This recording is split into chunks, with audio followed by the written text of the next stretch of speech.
28일 만에 4등급이 1등급 되냐고요? 결론부터 말하면 방식만 바꾸면 됩니다.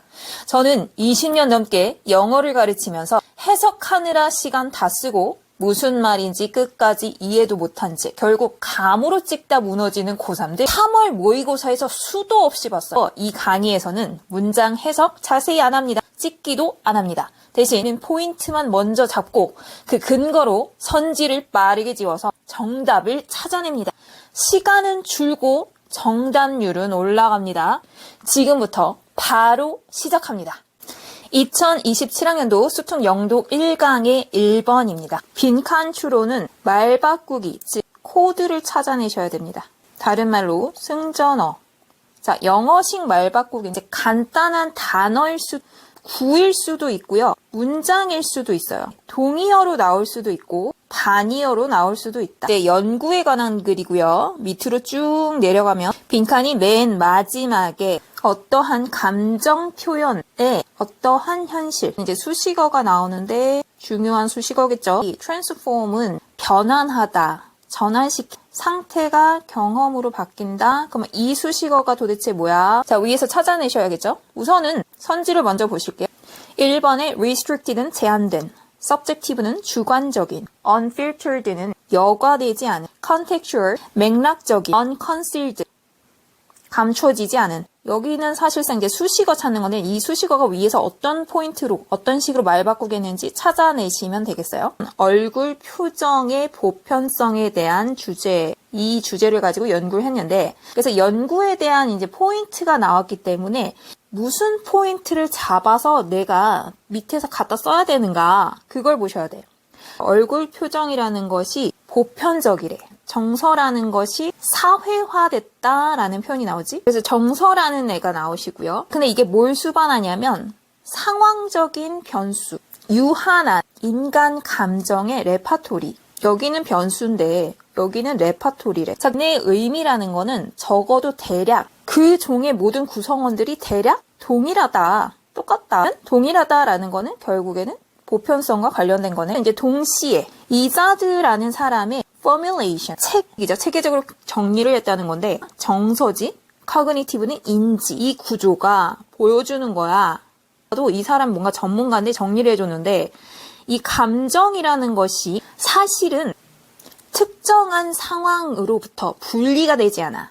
그들과 관련이 있는 결국에는 특정한 상황하고 연결이 돼 있다는 얘기지. 이 사실이 뭔지 잠깐 봐봐. 목록을 구성하는 게 가능한데 여기서 굳이 베이직이라는 거에 따옴표를 쳐셨죠. 자, 기본적이고 보편적으로 인식 가능한 감정이야. 자, 이거는 앞에서도 계속 나온 University of Facial Expressions.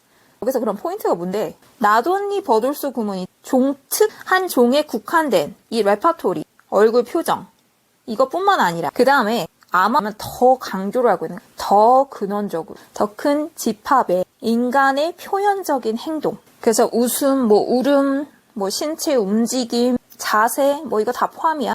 그 행동에 대한 보편적인 능력이 존재하는데 걔네들이 예외 없이 수행된다. 특정한 상황에서. 계속 뭐가 나오냐면 보편성이 있어. 감정이라는 게 보편성이 있는데 그게 특정한 상황에서 수행돼.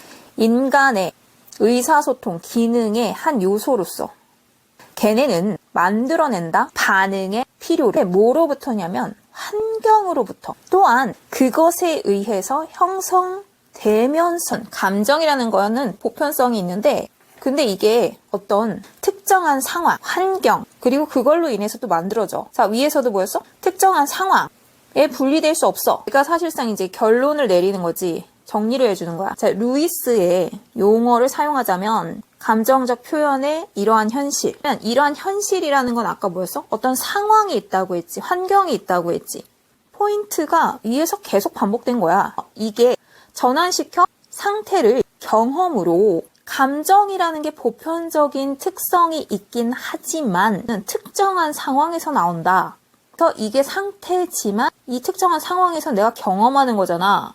답은 뭐야? 상황적인 거는 contextual밖에 없죠. 표정이라는 거에 보편성에 대한 이제 연구가 나왔는데 정서의 사회화라는 것이 상황 변수, 어떤 상호작용인데 자, 같은 인간 감정, 유사한 목록 사이에 저는 어쨌든 뭐 종끼리 유사하다. 이자우드의 정서 인지 구조. 감정이라는 것보다 특정 상황과 분리될 수 없다. 한 종에서 국한된 것들, 뭐 표정, 뭐 신체 움직임 뭐 등등 이런 거 얘기했지. 근데 이것도 결국엔 이런 행동이 이게 보편적인 건 맞는데 특정 상황에서 또 수행된다. 그러니까 특정 상황을 또다시 언급해. 그래서 이것들이 결국엔 이제 의사소통의 기능적 요소. 근데 결국 환경에 반응이 필요한 것이고 또 한편으로는 환경에 의해서 형성된다. 그래서 결론은 뭐야? 루이스 얘기를 하더니 감정 표현의 맥락. 감정 표현이라는 것은 이 상황적인 맥락과 관련된 현실이 상태를 경험으로 전환시킨다. 이제 상황이라든지 환경이라든지 이런 단어들이 사실상 굉장히 어려운 포인트는 아니기 때문에 감정과 관련된 것만 빼면 사실상 포인트는 상황, 환경 뭐 이런 것만 나오셨기 때문에 그렇게 답을 찾는데 굉장히 까다로운 정도가 아니에요. 물론 이제 내용 이해가 조금 어려울 수도 있어. 이게 무슨 말이야 이럴 수도 있지만 여기서 찾아내는 거는 물론 우리가 내용 이해를 잘 해가지고 그 내용까지 다 소화하면 좋지만 우리가 시험 문제 풀 때 그럴 시간이 없잖아. 자, 그럼 뭐 하면 돼? 포인트를 빨리 뽑아내고 선지에서 골라내는 게 더 중요하다. 아시겠죠? 해석을 열심히 하는 것이 아니라 포인트 잡고 우리의 눈썰미를 사용하셔야 됩니다.